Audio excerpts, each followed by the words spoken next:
드루킹 특검 법안을 처리하기 위해 오늘 밤 9시에 열릴 예정이었던 국회 본회의가 또다시 무산됐습니다. 특검 법안과 함께 처리하기로 한 추경안을 놓고 여야가 하루 종일 심사를 했는데 결국 입장차를 좁히지 못했습니다. 오늘 오전 8시 47분 충남의 대전 당진 고속도로에서 교량 보수 작업을 하던 노동자 4명이 40m 아래로 떨어져 숨졌습니다. 다리 밑에 달려있던 철제 사다리가 부러지면서 사고가 났는데 공사 현장에 있어야 할 작업 감독자는 없었고 애초에 부실 시공이었다는 의혹도 나옵니다. 강원랜드 채용비리 수사단은 오늘 권성동 자유한국당 의원에 대해 업무방해와 제3자 뇌물수수 등의 혐의로 구속영장을 청구했습니다. 수사 과정에 부당한 압력을 행사했다는 의심을 받은 현직 검사장 2명에 대해 심의를 한 대검자문단은 이들에게 혐의가 없다는 판단을 내렸습니다. 트럼프 미국 대통령이 어제 체제 보장까지 언급하며 달래기에 나섰지만 북한은 별다른 반응을 내놓지 않고 있습니다. 다만 북한 외무성의 고위 관계자가 오늘 동남아로 출국한 걸로 확인돼 북미 정상회담을 정상적으로 준비하고 있다는 관측도 나옵니다. 10,000명이 넘는 여성들이 오늘 서울 도심에서 집회를 열었습니다. 이들은 피해자의 성별에 따라 경찰 수사가 달라진다며 성차별 없는 공정한 수사를 촉구했습니다. JTBC 뉴스룸 지금 시작합니다.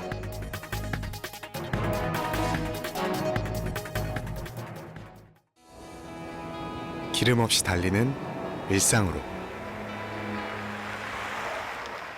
내일을 바꾸는 현대수소 전기차. 오늘 밤 9시로 예정됐던 국회 본회의가 또다시 무산됐습니다. 어젯밤 여야가 드루킹 특검 법안에 대해 이견을 좁히면서 오늘 본회의를 열어 추가 경정 예산안을 함께 처리하기로 합의한 바가 있습니다. 하지만 이번엔 추경안이 발목 잡았습니다. 수천억을 깎아야 한다는 야당과 깎을 수 없다는 여당이 맞서고 있습니다.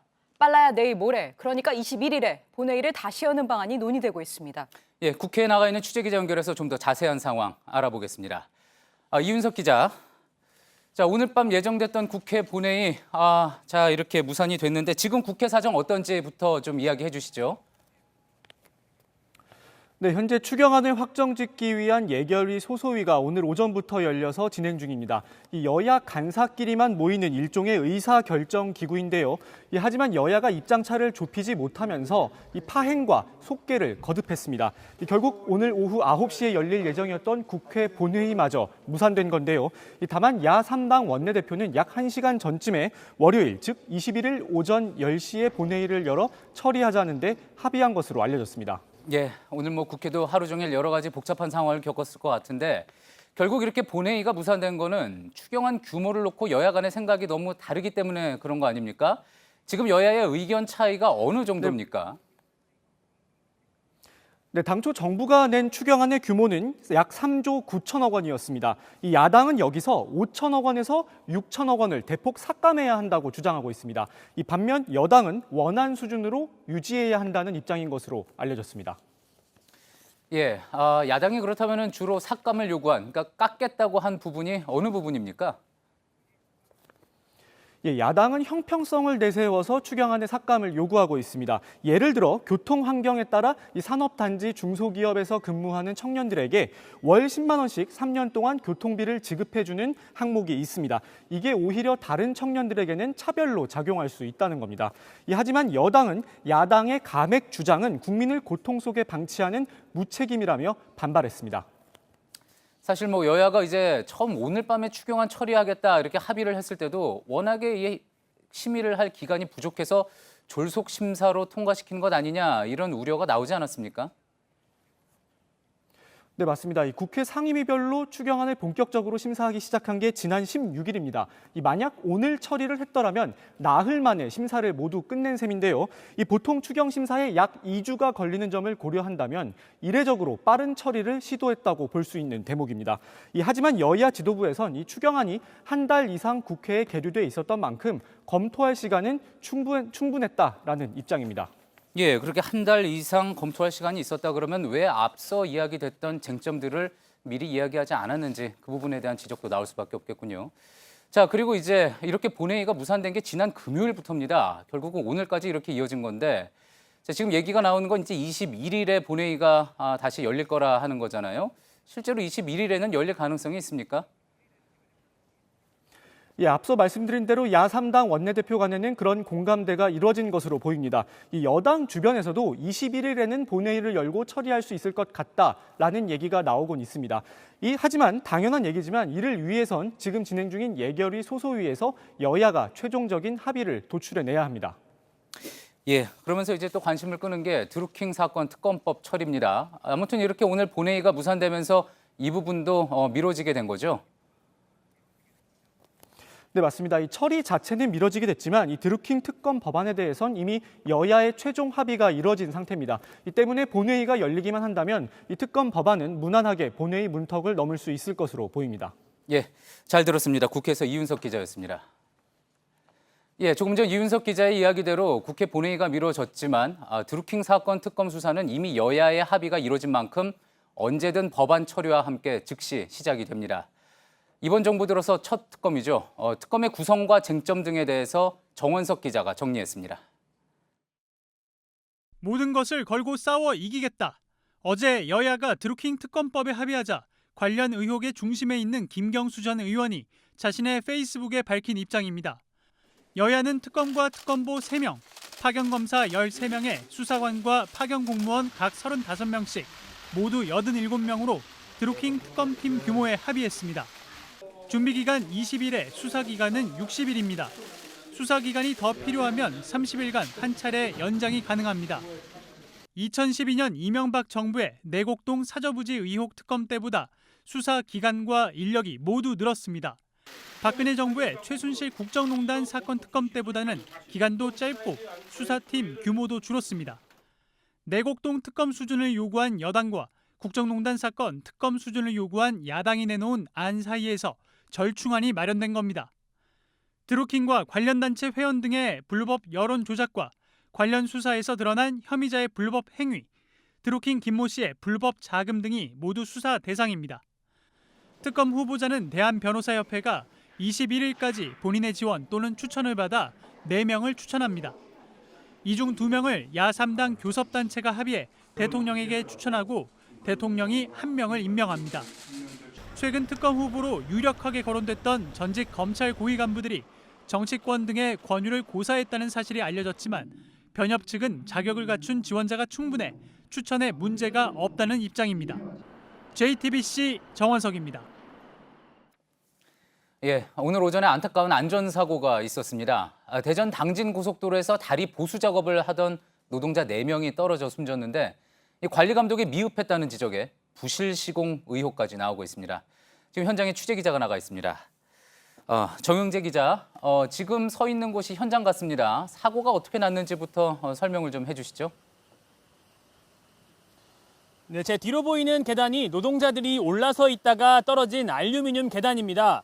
여기서 39m 위, 바로 위가 대전 당진고속도로 교량인데요. 이렇게 육안으로 봐도 아찔한 높이임을 알 수 있습니다. 이 다리는 충남 예산군 신양면 대전 당진고속도로 당진 방향 40km 지점에 있는 차동 1교입니다. 지금 보시는 화면이 멀쩡한 계단과 바로 옆 사고가 난 계단인데요. 작업자 4명이 발전기 등 장비를 들고 계단에 올랐다가 함께 떨어진 겁니다. 예, 그렇다면 보수 작업을 위해서 애초부터 만들어진 계단인데 그런 계단이 그렇게 쉽게 떨어졌다는 게 이해가 선뜻 되지 않습니다. 네, 사고가 난 계단은 지난해 12월 만들어졌습니다. 한쪽에 4개씩의 앵커를 박아서 교량에 고정하는 구조로 만들어져 있습니다. 그런데 저희가 취재해본 결과 이 떨어진 계단에는 모두 8개의 볼트가 박혀 있었습니다. 그중 6개는 규격에 맞는 120mm짜리 볼트가 박혀 있었고 나머지 2개는 규격에 맞지 않은 90mm짜리 볼트가 박혀 있는 것으로 확인이 됐습니다. 설계도와 분명 다르게 만들어진 부분이 있어서 부실 시공 의혹이 제기되고 있습니다. 또 이 다리에만 이 건설사가 만든 계단이 2개 더 있는 것으로 확인이 돼서 추가 조사가 필요해 보입니다. 예. 또 그리고 오늘 들어온 소식에 따르면 사고 당시 주변에 아무도 없었다고 합니다. 그래서 신고도 늦어졌다고 하죠. 네, 오늘 사고 신고가 접수된 건 오전 8시 47분입니다. 인근을 지나던 마을 주민이 신고를 한 건데요. 직접 얘기 한번 들어보겠습니다. 제일 먼저 본 게 흰 물체를 봤어요. 흰 물체. 그 사다리인가? 그걸 보고서 가봤지. 가보니까 사람이 죽어 있더라고. 이내 나와가지고 119로 신고했지. 다시 말하면 신고 시간이 사고 발생 시간이 아니라 목격자가 목격한 시간이라는 겁니다. 이 때문에 사고가 난 후 얼마나 있다가 발견된 건지 확인이 되지 않고 있습니다. JTBC 정영재입니다. 예, 이렇게 보신 대로 부실 시공의 공사 감독 부재까지 정확한 사고 원인은 아무래도 조사가 더 필요하겠지만 지금까지 나타난 것만 봐도 이번 사고는 인재로 보기에 충분합니다. 더 어이없는 점은 이런 사고가 계속 반복적으로 일어난다는 점입니다. 문상혁 기자입니다. 사고 교량에서 떨어진 알루미늄 계단 연결 부위입니다. 긴 볼트들 사이로 한눈에 봐도 짧은 볼트가 보입니다. 이 상태로 고정된 계단에 성인 4명과 수십 킬로그램의 발전기 등 공사 장비가 올라선 겁니다. 구조물을 다리 하부에 고정하는 앙카가 잘못 시공된 것으로 이렇게 보여집니다. 시공사 또 그 발주한 한국도로공사 또 전방위적으로 전부 조사를 실시해야 될 것으로. 공사 감독도 부실 의혹이 나옵니다. 사고를 당한 노동자는 한국도로공사 공사 하청업체 직원 4명입니다.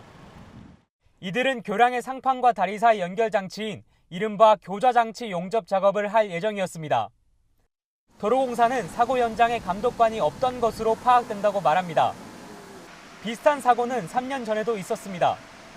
강원도 춘천시 오월교 보수공사 도중 몽골인 작업자 2명이 추락해 숨졌습니다. 당시에도 작업자들이 올라섰던 발판이 무너졌고 작업 관리자는 없었습니다. 이 사고로 공사업체 책임자들은 업무상 과실치사 등의 혐의로 실형을 선고받았습니다. 관리자만 있었어도 뭐 몇 중에 한 사람은 살았을 거 아닙니까? 일단은 빨리 신고만 했었어도. 고용노동부는 오늘 사고가 난 구간에 대한 전면 작업 중지 명령을 내렸습니다. JTBC 문상혁입니다. 강원랜드 채용비리 수사단이 채용 청탁 혐의 등을 받는 권성동 자유한국당 의원에 대해 법원에 구속영장을 청구했습니다. 또 권 의원 측을 수사하는데 대검 간부의 외압이 있었는지 어제 전문자문단이 심의에 들어갔었죠. 오늘 새벽 무혐의 판단이 나오면서 일단락은 됐는데 이런 초유의 검찰 내분 쉽게 가라앉을 것 같지는 않습니다. 먼저 김민관 기자의 보도 보시고 취재 기자와 함께 좀 더 이야기 나눠보겠습니다. 직권남용, 업무방해, 제3자 뇌물수수. 강원랜드 채용비리 수사단이 오늘 권성동 자유한국당 의원에 대한 구속영장을 청구하며 적용한 혐의들입니다.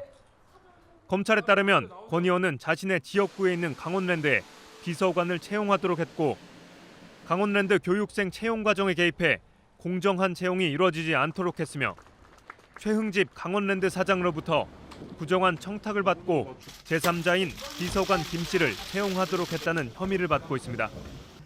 수사단은 권 의원에 대한 체포동의안을 이르면 21일 제출할 방침입니다. 또 강원랜드 수사에 부당한 압력을 행사했다는 의심을 받은 2명의 현직 검사장 등에 대해선 대검 전문자문단의 무혐의 결론에 따르기로 했습니다.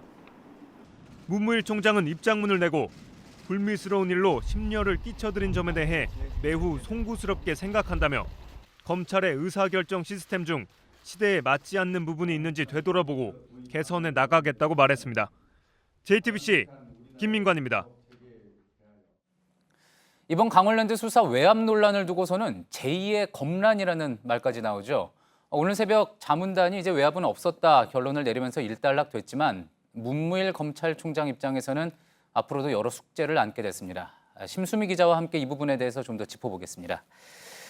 심 기자, 현직 검사가 기자회견을 열었습니다. 또 그리고 수사단이 검찰총장에게 맞서는 보도자료를 내기도 했고요. 정말 초유의 일인 것 같은데 우선 왜 이런 갈등이 빚어졌는지부터 좀 하나하나 먼저 짚어볼까요? 네. 대검찰청 반부패부는 전국 모든 검찰청의 특수수사를 총괄 지휘하는 곳입니다. 예. 압수수색 일정이라든지 정치인, 유명인 등 민감인물들의 소환 여부는 대검에 사전 보고를 하고 승인을 받도록 돼 있습니다. 그런데 춘천지검 안미연 검사가 강원랜드 채용 비리 수사를 하는 과정에서 대검이 부당하게 방해했다는 의혹을 제기했고 이후 양부남 검사장을 단장으로 하는 전담 수사단이 꾸려져서 대검 등을 수사한 결과 안 검사 주장이 타당하다는 결론을 내렸습니다.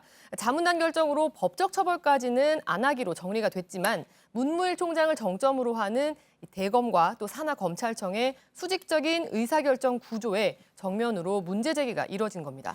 예, 그렇게 일단락이 되기는 했지만 어쨌든 이렇게 되면서 문무일 총장이 내부 의사결정 과정을 개선하겠다 이렇게 입장을 발표한 거잖아요. 자, 그렇다면은 드는 궁금증이 기존에는 아랫사람이 어떤 이런 의견을 개진할 수 있는 그런 절차가 없었던 겁니까? 노무현 정부 시절인 2004년에 검찰 개혁의 일환으로 검찰청법에 이의제기권 제도가 신설됐습니다. 상급자의 부당한 지휘에 따를 수 없을 때에는 서면으로 정식으로 문제 제기를 하게끔 한 겁니다. 아, 있기는 있었던 거군요. 예, 그렇습니다. 예. 하지만 이문정 검사가 이의제기권을 제출했지만 묵살당했던 전례가 있습니다. 예. 사실상 유명무실했던 건데요. 안미연 검사는 지난 2월 언론 인터뷰에 앞서서 이의제기권 자체를 행사하지 않았는데 아마 제도 자체를 신뢰하지 않았기 때문으로 보입니다. 예. 지난해 법무검찰개혁위는 이 이의제기 처리 절차를 보다 구체화하라고 권고했고 실질적인 개선 방안이 논의되고 있습니다. 예, 그렇군요. 자, 지금은 사라졌지만 상당히 오랜 기간 검사 동일체 원칙이라는 게 있지 않았습니까? 그러니까 검찰총장부터 검사장까지 검사들은 다 하나의 지위를 받는다는 건데 그런 게 익숙했던 사람들에게는 지금의 이런 어떤 검란 좀 낯설기도 한 것 같습니다. 자, 그러면은 그러다 보니까 이제 이번 정부의 핵심 공약이었던 검찰 개혁 움직임에도 어떤 이번 사건이 영향을 받을 수가 있을까요?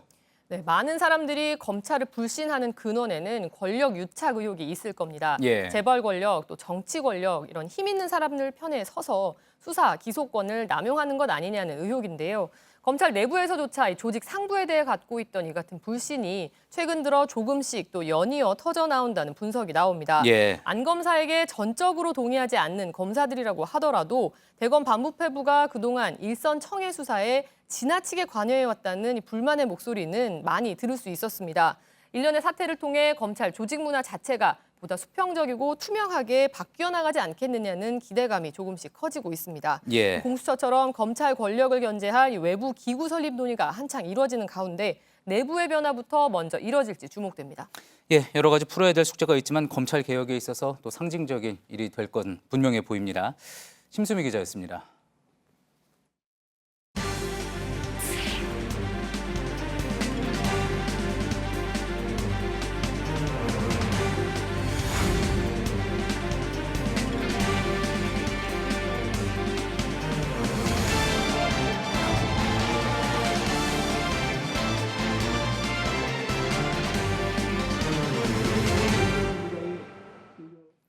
북미 정상회담이 24일 앞으로 다가왔습니다. 어제 트럼프 대통령이 북한의 체제를 보장해줄 수 있다고 했는데 북한은 아직 반응이 없습니다. 일단 분위기를 살피는 걸로 보이죠. 북한의 외무상 대표단은 동남아 국가로 출국했다고 조선중앙통신이 보도했습니다. 김태형 기자입니다. 트럼프 대통령이 비핵화의 대가로 체제 안전 보장을 언급했지만 북한은 만 하루가 지나도록 아무 반응을 내지 않았습니다. 노동신문과 조선중앙통신 등 다른 매체들도 관련 소식을 전하지 않았습니다. 23일부터 진행될 예정인 헝게리 핵실험장 폐기를 취재할 우리 측 기자단 명단도 접수하지 않은 채 그대로입니다. 이를 두고 김계관 외무성 제1부상의 성명 등으로 미국과 우리 정부에 할 말을 다한 북한이 일단 숨고르기에 들어갔다는 분석이 나옵니다. 통일부 관계자는 북한이 보낼 메시지는 다 보냈다고 판단한 것 아니겠느냐며 앞으로 어떻게 할지는 시간이 흐르면 결론이 날 것이라고 말했습니다. 길게는 한미 정상회담 결과가 나오는 오는 23일까지 침묵하며 미국 측 분위기를 파악할 것이란 관측도 있습니다. 다만 이런 가운데 북한 조선중앙통신은 오늘 최희철 부상을 단장으로 한 조선 외무성 대표단이 동남아 나라들을 방문할 것이라고 보도했습니다.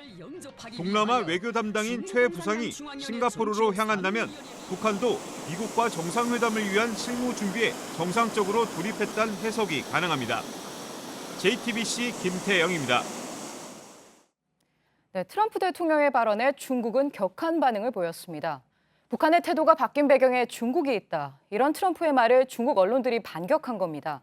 청와대는 북미 중재로 바쁘지만 이 역시 신경 써야 할 것 같습니다. 박현주 기자입니다.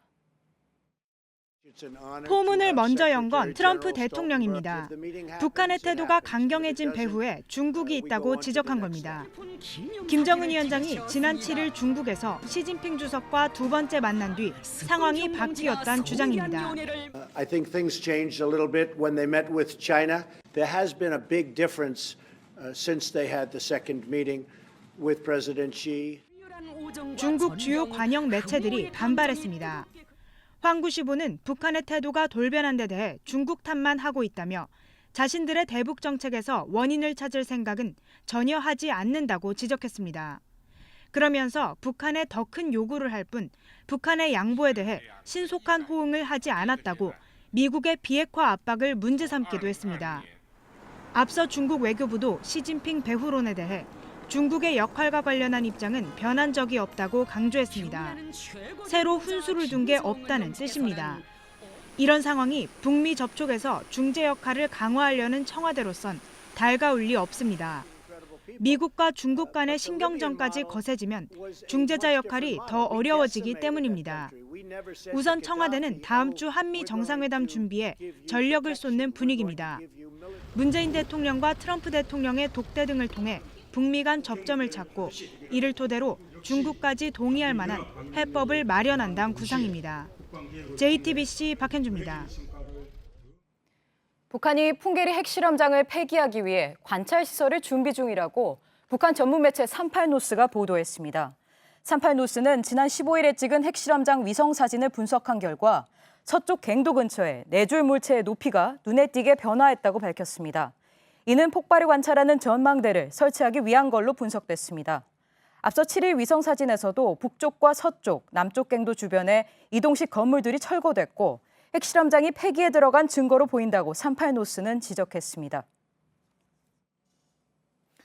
오늘 10,000명이 넘는 여성들이 서울 도심에 모였습니다. 최근 홍대에서 발생한 누드 모델 몰카 유출범 수사에 대해 항의하기 위해서인데요. 모두 분노를 의미하는 붉은색 옷을 입었습니다. 수사당국에 성차별 없는 공정한 수사를 요구했습니다. 서준석 기자입니다. 편파 수사 부당하다.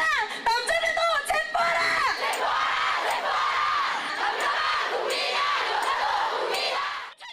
붉은 옷을 입은 여성들이 거리를 가득 메웠습니다. 거리에 설치된 보드에는 성차별 없는 공정한 수사를 요구하는 메시지가 붙었습니다. 여성들이 거리로 나서기로 한 건 홍익대학교 미대 누드 모델 몰카 유출범이 12일 만에 경찰에 붙잡힌 이유입니다. 이들은 피해자가 여성이 아니라 남성이라 신속한 수사가 이뤄진 것이라 주장합니다. 남자가 피해자의 위치에 놓이자 일사천리로 수사를 진행하며 그동안 무수히 많았던 남성 가해자와는 달리 홍대 사건의 피해자를 포토라인에 세우는 등 행태를 보였습니다. 전국에서 모인 참가자들은 몰카 범죄 등 주로 여성이 피해자인 범죄에 대한 근본적인 해결책 마련 등을 요구했습니다. JTBC 서준석입니다. 서울 노원구의 한 사립여자고등학교 교사 2명이 학생들을 성추행한 혐의로 입건됐습니다. 해당 학교 졸업생들은 청와대 국민신문고 등에 학창시절 교사들에게 성희롱을 당했다고 민원을 제기했습니다. 이런 문제 제기 후 서울시 교육청은 지난달 6일 해당 학교 전교생을 상대로 성희롱 피해 설문조사를 진행했고 두 교사에 의한 여러 건의 피해를 확인한 걸로 알려졌습니다. 안전규정이 강화되면서 오는 9월부터는 자전거를 탈 때 반드시 헬멧을 써야 합니다. 그러자 요즘 곳곳에 설치되고 있는 공영 자전거가 문제입니다. 이 헬멧 없이 이용하는 사람들을 처벌할 것인지 그렇다고 보관소마다 헬멧을 비치할 것인지 지자체들이 고민에 빠졌습니다. 배승주 기자입니다. 하루 평균 15,000명이 이용하는 창원시 공영자전거 누비자입니다. 자전거 4,000대가 280곳에 나눠 배치돼 있습니다. 헬멧을 쓰고 이용하는 시민은 거의 없습니다. 대학생이니까 책도 되게 무겁고 그런데 굳이 헬멧을 들고 다닐 그런 여건은 안 되는 것 같아요. 9월부턴 도로교통법이 바뀌면서 헬멧을 반드시 써야 합니다. 하지만 지자체들은 고민에 빠졌습니다. 잃어버릴 가능성이 크고 그에 따라 예산도 많이 들어갈 수 있기 때문입니다. 실제 대전시는 지난 2014년 자전거 헬멧 150개를 배치했지만 2달도 되지 않아 90%를 분실했습니다. 공영 자전거 2만 대를 운영하는 서울시도 선뜻 나서지 못하고 있습니다. 시스템을 만들기에도 지금 어마어마한 예산이 또 들고. 그렇다고 사용자들이 알아서 하라고 둘 수도 없는 상황입니다. 지자체에서 공용자전거의 경우에 헬멧도 안 주면서 어떻게 사실 그 법을 지키겠느냐라고 또 할 수도 있는 거니까. 여기에 헬멧을 쓰지 않아도 처벌하는 규정도 없어 법 시행 전까지 보완책을 마련해야 할 것으로 보입니다. JTBC 배승주입니다. 쿠바에선 여객기가 이륙하자마자 추락하는 사고가 있었습니다. 비행기에 탄 110명 중 살아남은 사람이 3명뿐입니다. 생존자 모두 위독한 걸로 전해졌습니다. 박상욱 기자입니다. 추락한 여객기에서 화염과 검은 연기가 뿜어져 나옵니다. 수색 구조 작업이 진행 중인 현장 곳곳엔 기체 잔해가 흩어져 있습니다. 현지 시간 18일 승객과 승무원 110명을 태우고 쿠바 수도 아바나를 출발해 올긴으로 향하려던 보잉 737 국내선 여객기가 이륙 직후 추락했습니다. 목격자들은 여객기가 이륙 직후 급선회한 뒤 곤두박질 쳤다고 증언했습니다. El avión sale del aeropuerto y cuando venía por aquí parece que no pudo levantar y cuando dobla se enreda con los cables y ahí fue donde se desprendió y cayó. 탑승자 대부분이 숨지고 3명만 살아남았습니다. 생존자들은 병원으로 옮겨졌지만 모두 위중한 상태입니다. 현지 언론에 따르면 쿠바 항공사인 쿠바나데 아비아시옹의 해당 항공편은 멕시코 항공사인 글로벌 에어가 운항 중이었습니다. 최근 몇 달간 기체 결함으로 노선 운영이 어려워지자 글로벌 에어와 전세 계약을 맺고 운항을 대신 맡긴 겁니다. 멕시코 항공 당국은 추락한 여객기가 1979년 제작됐고 지난해 11월 기체 점검을 통과했다고 밝혔습니다. 아직까지 정확한 추락 원인은 파악되지 않은 가운데 쿠바 정부는 특별조사단을 꾸리고 조사를 벌이고 있습니다. 또 제작사인 미국의 보잉도 정부의 허가가 나오는 대로 현지에 인력을 파견할 계획입니다. 한편 우리 외교부는 한국인 피해는 확인되지 않았다고 밝혔습니다. JTBC 박상욱입니다. 미국 고등학교에서 또 총격이 벌어져 적어도 10명이 숨졌습니다. 지난 2월에도 플로리다 고교에서 총기 참사가 있었죠. 미국에선 학교가 전쟁터보다 위험하다는 자조도 나옵니다. 이한주 기자입니다. 미술 수업 중이던 교실에서 총성이 울린 것은 현지 시간 18일 오전 7시 45분입니다. 미국 텍사스주 산타페 고등학교 재학생인 17살 드미트리오스 파구어티스는 친구들을 향해 집에서 가져온 엽총과 권총을 발사했습니다. No, we just hear so many 3 gunshots, loud explosions, and all the teachers are telling us to run, run, go, like run. 총격으로 학생 9명과 교사 1명이 숨졌고 10여 명이 크게 다쳤습니다. 경찰은 파구어티스를 현장에서 붙잡았고 범행과 관련이 있는 것으로 보이는 다른 용의자 1명도 체포했습니다. 정확한 범행 동기는 밝혀지지 않은 가운데 파구어티스는 자신이 좋아하는 친구는 쏘지 않았다고 진술했습니다. 17명이 숨진 플로리다 고교 총격 사건 이후 석 달 만에 되풀이된 대형 참사에 미국 사회는 충격에 빠졌습니다. Like right now, I'm still really shocked that this actually happened. You would never think it happened to your school. 올 들어 미국 내 학교에서 발생한 총격 사건은 22차례에 달합니다. 워싱턴 포스트는 올해 교내 총기 사건으로 숨진 사람이 30명을 넘어서면서 같은 기간 복무 중 사망한 미군보다 2배 이상 많아졌다고 보도했습니다. JTBC 이한주입니다. 네, 영국의 윈저성에선 지금 특별한 결혼식이 열리고 있습니다. 왕위 계승 서열 6위인 해리 왕자와 할리우드 배우 메건 마클의 결혼식입니다. 어느 왕실 결혼식보다 파격적이라 이목을 끌고 있습니다. 현지의 특파원을 전화로 연결해 보겠습니다. 김석탁 특파원, 결혼식이 시작된 지 얼마 안 됐죠. 어떻게 진행되고 있습니까? 네, 결혼식은 런던 근교 윈저성의 왕실 전용 예배당인 세인트 조지 교회에서 약 30분 전인 이곳 시간 정오에 시작됐습니다. 이른 아침부터 결혼식에 초대된 하객들이 윈저성에 속속 도착했고 일반 시민 1,200명도 윈저성 뜰에서 결혼식을 참관하고 있습니다. 신랑인 해리 왕자는 형 윌리엄 왕세손과 성에 도착한 후 걸어서 이동하면서 뜰에 있는 시민들에게 손을 흔들어 인사를 나눴습니다. 엘리자베스 2세 여왕이 가장 나중에 도착한 후 신부 마클이 입장했는데 해리 왕자의 조카인 샬럿 공주와 조지 왕자가 파동 역할을 했습니다. 마클의 아버지가 파파라치의 사진을 판매했다는 논란에다 심장 수술이 겹쳐 불참하면서 신랑의 아버지인 찰스 왕세자가 신부의 손을 잡고 입장했습니다. 결혼식이 끝나면 해리 왕자 부부는 지붕이 없는 왕실 마차를 타고 인근 지역을 돌며 주민들에게 감사 인사를 할 예정입니다. 네, 그동안 영국 왕실 결혼들이 워낙 보수적이었죠. 그에 비하면 파격적이라는 평가가 나오던데 뭐가 파격적이었나요? 네, 우선 할리우드 배우 출신인 마클은 해리보다 연상이고 한 차례 결혼한 적이 있으며 흑백 혼혈입니다. 파격은 결혼식에서도 이어졌습니다. 마클은 식장에 들어서면서 혼자 걸어 들어와 중간 지점에서 찰스 왕세자를 만나 손을 잡고 걸었습니다. 또 이번 결혼은 신랑에게 신부를 인계하는 절차도 없앴는데 영국 왕실 역사상 전례 없는 일입니다. 평소 여성 인권 활동을 벌여온 마클이 이런 절차를 거부했을 것이란 분석입니다. 마클은 축하연에서 왕실 관례를 깨고 짧은 연설도 할 것으로 알려졌습니다.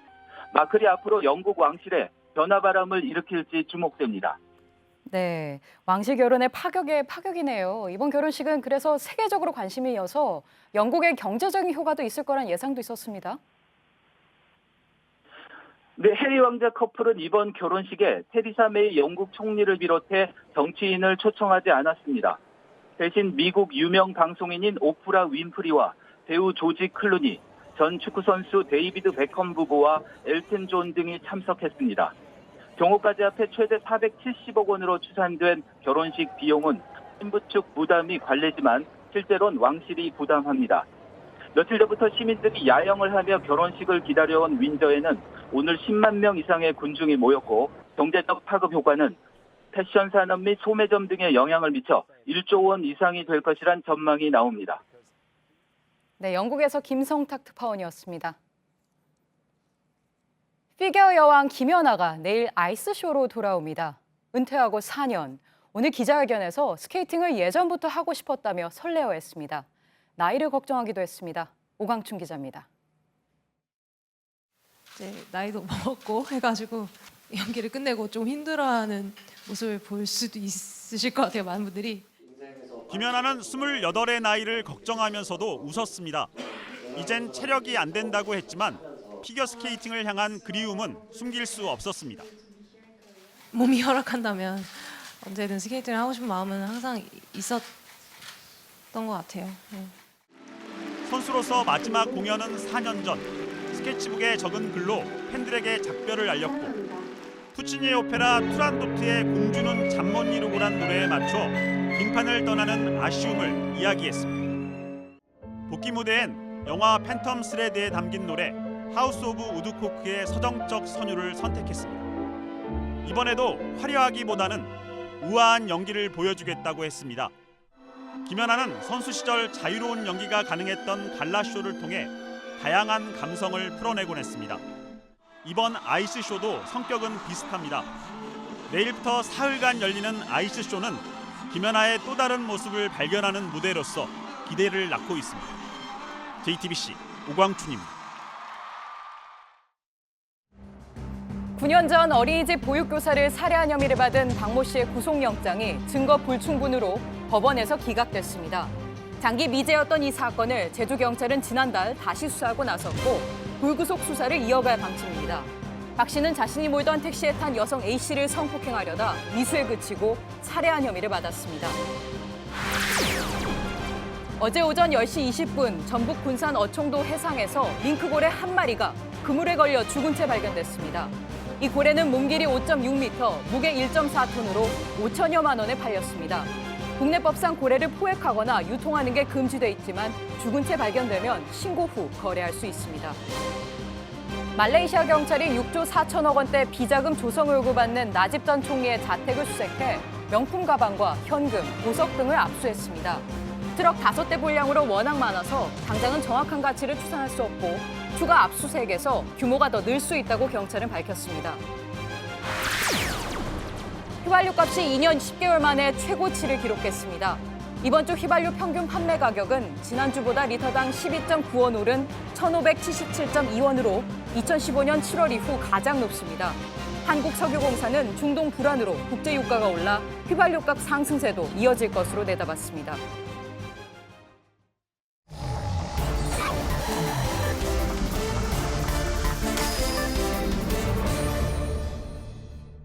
예, 비하인드 뉴스 정치부 안지연 기자가 나와 있습니다. 안 기자, 첫 번째 키워드부터 볼까요? 네, 첫 번째 키워드 본회의 때문에입니다. 예, 오늘 무산이 된 본회의 때문일 거라는 짐작은 되는데 어떤 내용입니까? 네, 맞습니다. 앞서 소개됐듯이 오늘 오후 9시로 예정됐던 본회의가 취소됐습니다. 이 추경 심사 과정에서 여야 간 이견이 컸기 때문인데요. 예. 그러자 각 당의 원내대표들 오늘 오후 4시 30분쯤 이런 문자, 그러니까 본회의를 개의하지 않는다. 이런 문자를 소속 의원들에게 뿌렸습니다. 예. 자, 그러면은 저런 이제 무산됐다라고 알려주는 문자가 오기 전까지는 다른 의원들은 모두 다 대기 상태로 있는 거죠? 네, 그렇게 될 수밖에 없는 상황입니다. 다당제, 특히 여소야대 국면에서 여야 모두 정족수가 중요한 상황인 만큼 예. 여야 지도부가 협상을 진행하는 동안 의원들은 본회의장 주변에서 어제에 이어 오늘도 기다릴 수밖에 없었던 건데요. 그나마 오늘은 이 취소 결정이 빨리 난 편이고 그렇습니까? 어제는 본회의가 어제도 9시에 예정돼 있었는데 그래서 의원은 물론 보좌진까지 본회의장 주변에서 대기를 하고 있었습니다. 예. 그런데 드루킹 특검의 수사 기간 등을 놓고 여야 원내대표단끼리 협상이 타결될 듯 안 될 듯 계속 늘어지면서 의원들은 밤 11시쯤에나 돼서야 여야가 합의가 됐는데 본회의는 내일 오후 9시에 연다. 이런 통보를 받은 겁니다. 예. 결국 300명에 가까운 의원들은 2시간 넘게 아무것도 하지 못하고 기다린 채 대기하는 비효율적인 상황이 벌어진 겁니다. 300명 가까운 의원들뿐만이 아니라 또 취재하는 기자들까지도 계속 그 시간까지 아마 기다렸을 텐데요. 자, 의원들은 이 주말에도 일정이 많잖아요. 특히 이제 또 지방선거 다가오니까 지역구도 많이 돌아봐야지 되고 할 텐데 계속 그렇게 대기 상태로 있었겠네요. 네, 그렇습니다. 그러다 보니까 의원들은 답답한 자신의 심경을 SNS에 올리기도 했는데요. 예. 먼저 민주평화당 김광수 의원의 트위터입니다. 저녁 11시가 넘는 시간까지 국회에 머물다 본회의장에 발도 못 붙인 채 자신의 지역구죠. 다시 전주로 내려갑니다. 아하. 이런 글을 올리기도 했고요. 예. 또 오늘 본회의가 무산되자 이 민주평화당 박지원 의원도 모든 일정을 취소하고 이렇게 상경했는데 그 사이 국회는 다시 파투 이런 글을 올리기도 했습니다. 예. 또 개중에는 민주당 정성호 의원처럼 이제 어제 자정쯤에 그러니까 오늘 자정에 올린 건데 이 제사를 앞당겨서 이렇게 부랴부랴 국회로 갔더니 이렇게 본회의를 못한다 하면서 대한민국 국회는 참 이상한 곳이다. 이런 글을 올리기도 했고요. 예. 같은 당의 표창원 의원은 이제 광주에서 이 작별 인사도 못하고 이 토크 콘서트 때 서둘러 국회로 왔는데 막상 여의도에 도착할 때쯤엔 본회의가 취소됐다. 이런 사연을 올리기도 했습니다. 각각의 사정들을 SNS를 통해서 다 토로를 했군요. 자, 그런데 뭐 사실 이렇게 국회의 이런 식의 운영 갑자기 또 늦어지고 취소되고 하는 것 하루 이틀 일은 아니지 않습니까?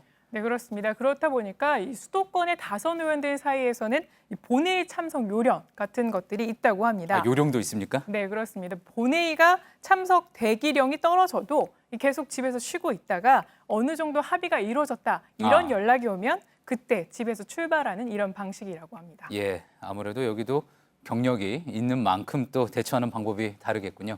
다음 키워드 한번 볼까요? 네, 다음 키워드는 지방선거 때문에입니다. 아, 똑같이 때문에인데 지방선거 때문에는 어떤 일이 있었던 겁니까? 지방선거가 오늘로 꼭 25일 남았습니다. 이번 선거에 공천을 두고 그런데 50년 직의 우정이 갈라선 일이 발생했는데요. 예. 바로 경북 경주시 얘기입니다.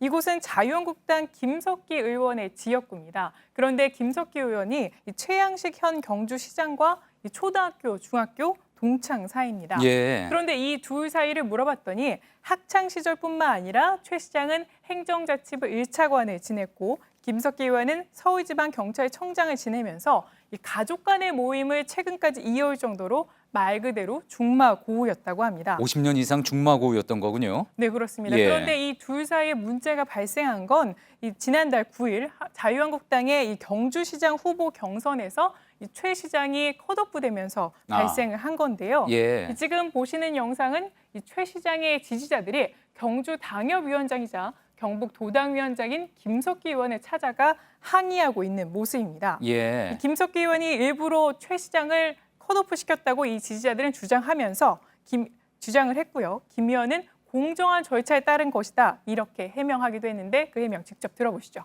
예. 제가 그걸 어떻게 마음대로 창시 컷오프 시켜 지도가 높지만은 낮게 해 그렇게 할 수 없습니다. 하지만 이 같은 기자회견 후에도 최 시장 측은 보도 자료를 내면서 이 김석기 의원의 주장을 곳곳에 반박을 하면서 이 적합도 조사 시기 등 모든 게 다 사심으로 자신이 떨어뜨렸다 이렇게 아하. 주장을 했습니다. 예, 50년 직이라면은 아무래도 뭐 여러 가지 기대하는 마음이 당연히 있었을 텐데 실망감도 그만큼 컸겠군요. 최 시장은 어떻게 그러면은 그 다음 선택을 내렸습니까? 그냥 포기했습니까?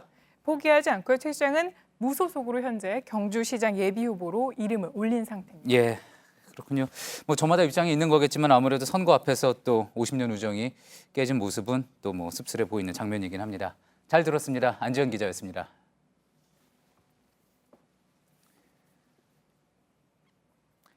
예, 오늘 하늘도 맑고 기온도 포근하고 날씨가 참 좋았습니다. 전국적으로 나들이 객들이 많았는데 아직까지 인파가 몰린 곳이 있다고 합니다.